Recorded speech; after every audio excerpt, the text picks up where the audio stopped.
Assalamualaikum warahmatullahi wabarakatuh. Kenalkan, nama saya Bangky Dwi Supriyanto, mahasiswa PTG dalam jabatan angkatan kedua di Universitas Ahmad Dahlan tahun 2021. Kali ini saya akan menampilkan video praktik pembelajaran yang kedua. Kegiatan praktik pembelajaran dilaksanakan di kelas 6 pada tema 1, subtema 1, pembelajaran ketiga.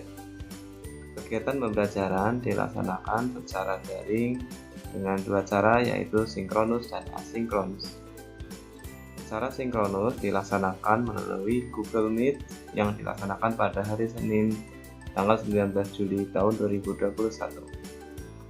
Sedangkan secara asinkronus melalui grup WhatsApp dengan membagikan materi ajar dan lembar kerja peserta didik. Berikut video praktik pembelajaran saya. Selamat menyaksikan. Bismillahirrahmanirrahim. Assalamualaikum warahmatullahi wabarakatuh.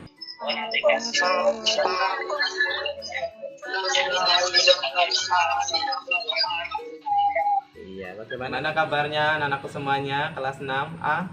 Alhamdulillah, luar biasa, tetap semangat Allah. Sebelum kita nanti mulai, memastikan suasananya biar nyaman, dinyalakan videonya. Nah, ini alhamdulillah yang sudah seragam, bagus. Satu-satu terima kasih. Kita akan berdoa dulu. Nah, nanti yang memimpin doa ini Mas Abbas. Silakan Mas Abbas.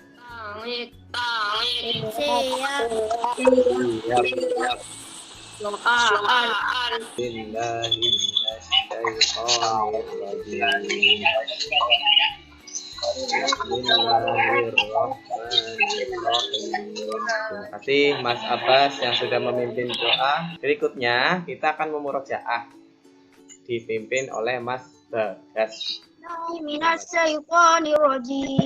Bismillahirrahmanirrahim. Ara'aital ladzi yukadzibu biddin, fadzalikal ladzi yad'ul yatim wa la yahuddu 'ala ta'amil miskin. Fawailul lil musallin alladzina hum 'an shalatihim sahun, alladzina hum yura'un wa yamna'unal ma'un. Terima kasih kepada Mas Bagas sudah memurojaah, membantu teman-teman untuk ingat kembali ya. Juz 30-nya silakan dihafalkan lagi di rumah. Berikutnya saya mau cek kehadiran dulu dari Mas Abbas. Hadir. Berikutnya Mas Dika. Ini Mas Rohman izin tadi sedang sakit. Kita doakan semuanya supaya teman-teman kita yang mungkin sedang sakit segera diberikan Allah kesembuhan. Nah, kita akan mengecek kegiatanmu dulu di rumah. Siapa yang berpuasa? Coba tunjuk jari ya. Yang berpuasa Arafah. Alhamdulillah, barakallah. Ya, ada Mas Aswin, Mas Abbas. Saya doakan lancar ya nanti terus sampai buka. Anjuran dari pemerintah sih untuk Idul Adha, sholat Id, karena masih pandemi jadi harus dijaga ya, misalkan ke masjid ya sholat di masjid pakai masker dan menjaga prokes betul-betul. Berikutnya kita akan menyanyikan lagu biar semangat ya, biar pagi-pagi semangat, kita menyanyikan lagu yang semangat juga. Oke ya,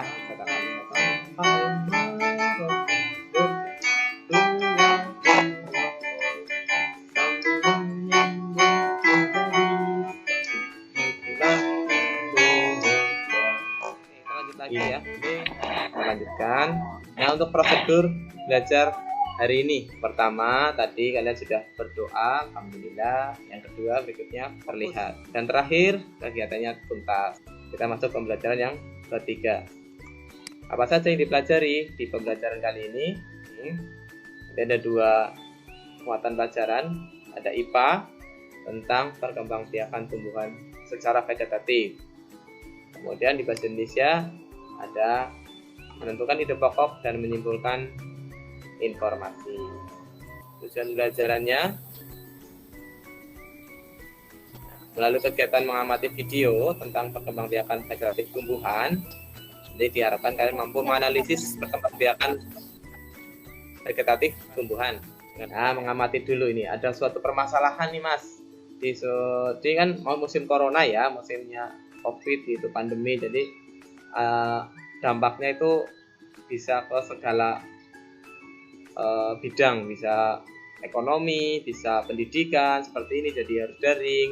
Nih di ekonomi ini ternyata ada permasalahan kemarin ya, sempat ada permasalahan seperti ini. Gara-gara corona, jahe merah ludes di pasar. Coba saat mau tanya dulu ini dari sini. Menurut Mas Asvin, kira-kira kenapa bisa orang-orang itu pada berburu jahe merah, Mas Asvin? Mungkin karena membuat tubuh sehat gitu, terlindung dari Terus, penyakit. pinter ya. Yang lain? Boleh Nggak berpendapat? tahu. Banyak mak. Sangat. Iya. Mas. Halo, Mas, manfaatnya katanya gitu. Ya betul sekali, banyak manfaatnya. Betul sekali. Kita lihat dulu ya. Ini ada video namanya jahe merah. Ini ada berita juga dari Kompas ini. Perhatikan video berikut. Kabupaten Tanjung Jabung Timur, salah satu daerah yang cocok untuk tanaman jahe merah. Struktur tanah yang bagus, ditambah lahan yang tersedia cukup luas. Petani jahe merah di Desa Kota Kandis, Kecamatan Dendang, Kabupaten Tanjung Jabung Timur, Jambi, tidak hanya menjual jahe merah mentah, mereka mengolah dalam bentuk bubuk. Jahe itu banyak manfaatnya. Jadi kita bisa memanfaatkan jahe ini untuk dikonsumsi kita, dibuat jamu dan sebagainya ya. Nah, cocok untuk mencegah dari virus, tubuh kita jadi kuat, imun kita jadi bagus. Nah, kira-kira bagaimana cara menanam tanamannya, Mas? Apakah pohonnya atau bunganya atau bagaimana? Ada yang tahu?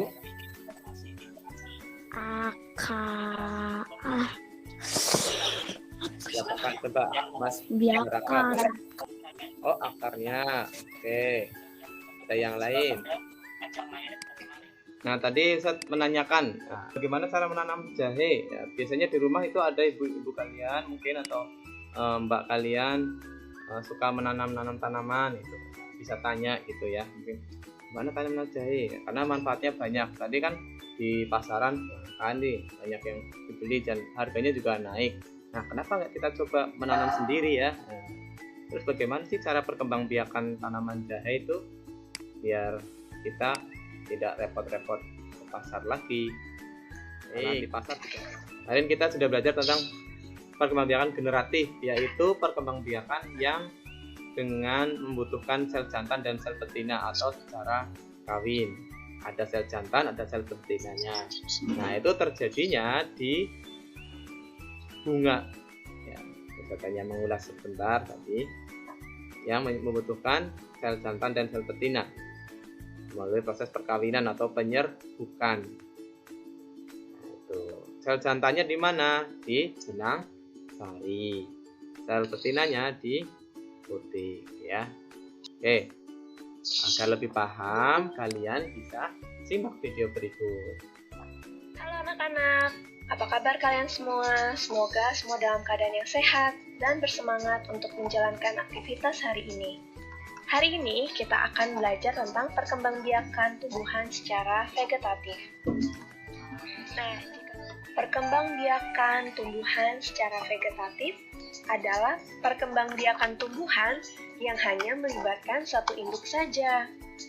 Dapat dikatakan bahwa perkembangbiakan secara vegetatif adalah perkembangbiakan tanpa melalui kawin.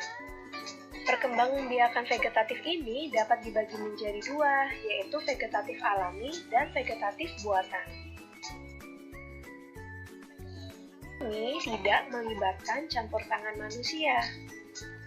Contoh vegetatif alami yang pertama adalah spora. kotak vegetatif buatan, yaitu melibatkan campur tangan manusia. Contohnya adalah cangkok, yaitu mengusahakan batang tanaman berakar sebelum ditanam ke tanah. Langkahnya adalah mengupas kulit batang, lalu membungkusnya dengan tanah humus sehingga akar dapat tumbuh pada bagian yang dikupas tersebut. Contoh tanaman yang dapat dicangkok adalah apel, mangga, Perkembangbiakan vegetatif yang tanpa kawin tadi dibagi jadi dua, ada yang alami, ada yang buatan. Menurut Mas, ya kalau alami itu gimana maksudnya? Tanpa campur tangan manusia. Iya, pinter, Masya Allah, terima kasih. Tanpa campur tangan manusia. Kalau yang tadi, ternyata banyak ya tanaman di sekitar kita yang berkembang biak dengan vegetatif alami maupun buatan. Seperti tadi ya, ada jahe dengan apa itu tadi jahe? Coba. Oh ya. Akar tinggal. Oh itu, terima kasih. Iya, sip. Akar tinggal katanya gitu ya. Ya. Betul. Yang untuk vegetatif alami tadi ada umbi juga. Umbi dibagi jadi 3. Ada umbi lapis, umbi batang, dan umbi akar. Umbi lapis itu yang pernah ada perkembangbiakan vegetatif buatan. Tadi ada macam-macam. Ini yang butuh bantuan atau campur tangan manusia di sini. Contohnya ini, yang pertama ada dengan stek. Stek itu kayak memotong batang gitu aja, dipotong, tancapkan ke tanah, terus tumbuh nanti. Contoh paling gampang singkong. Nah, untuk tugas kalian ya nanti yang ini yang sudah saya kirimkan di grup ini kalian bisa selesaikan. Untuk perkembangan vegetatif ada alami, ada buatan. Tadi ada umbi ada 3. Umbi apa saja? Lapis, umbi batang, umbi akar. Kerjakan ya. Siap, Mas? Ini kita amati di lingkungan sekitarmu. Nah, di lingkungan sekitarmu pasti ada tanaman. Bahkan di dapur rumahmu, ibumu sering menggunakannya. Kamu cari tanaman apa saja yang ada di sekitarmu. Nanti cari perkembangbiakannya itu apa ya. Tumbuhan itu luar biasa manfaatnya buat kita semuanya. Dan ternyata itu Masya Allah Mas, itu sudah tertulis di dalam Al-Quran ya. Dalam Al-Quran Allah sudah menyebutkan berbagai tanaman ya. Nih di surat Al-An'am ayat 99 Allah berfirman, dan dialah yang menurunkan air hujan dari langit, lalu kami tumbuhkan dengan air itu segala macam tumbuh-tumbuhan. Kami keluarkan tumbuhan itu yang hijau. Nah, anak-anak smart, mengapa kita belum belajar tumbuhan? Apa manfaat buat kehidupanmu? Apa manfaatnya ya Mas buat kehidupan kita? Kita perlu belajar perkembangbiakan tumbuhan ya Mas Asri. Pengetahuan bertambah. Oh, pengetahuan bertambah. Selain itu, pentingkah buat kehidupan kita tumbuhan itu? Penting. Sebagai apa Mas Abbas? Penghasil oksigen. Oke, bagus. Berikutnya ini di bahasa Indonesia nanti ada teks. Kalian buka LKPD-nya, teks yang bahasa Indonesia itu pentingnya tumbuhan sebagai sumber kehidupan. Ya. Yang saya sudah kirimkan kemarin, kalian baca itu. Kemudian kalian buat kesimpulan. Ini contohnya ide pokoknya tentukan, setelah itu buat kesimpulan berdasarkan ide pokok tersebut. Nah, untuk membuat kesimpulannya kamu nanti bisa menggunakan kosakata baku dan bahasa sendiri. Saya tambahi bahasa sendiri boleh ya, gitu. Nah, tentang apa saja ya, perkembangbiakan Tumbuhan. ya, Mas Abbas mengenai tumbuhan. Tunas, spora. Apalagi tunas, spora, akar tinggal ya, dikerjakan. Kemudian apa itu tadi, videonya juga bisa ditonton yang sudah kirimkan, saya dulu tonton. Misalkan hal yang sampaikan terima kasih yang sudah fokus menyalakan videonya. yang sudah bersemangat belajar. Kita akan berdoa menutup kegiatan hari ini, dipimpin Mas Abbas kembali. Istangit gitu. Cuman mana oh. Istangit. Siap. Doaan.